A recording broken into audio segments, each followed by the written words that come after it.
birthday, I say this day every week, and this is a really special week because it's a cherry week that I'm doing. Because cherry bakewells are my ultimate favourite thing, so I thought I'd make a cherry bakewell flavoured cocktail. So what we need is we're going to have a really nice glass for this, and we're going to take our shot glass, and to make it obviously cherry bakewell, we need our amaretto. So I'm going to add a very healthy shot of amaretto, and then we are going to add some orange juice to it.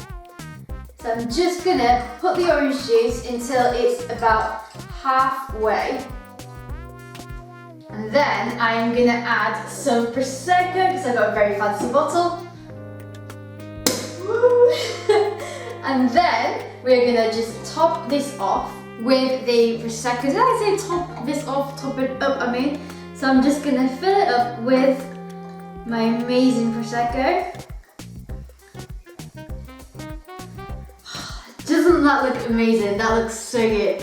And then I'm going to obviously add some garnish. So I'm going to make this more strawberry themed. So I'm going to add some chopped strawberries and fill them in the glass.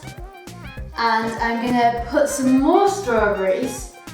And because I'm making this cocktail and it's a really special week, because it's my birthday week, so I'm going to add a candle to it. So instead of like a sparkler, what we'd normally have, we'd have a candle.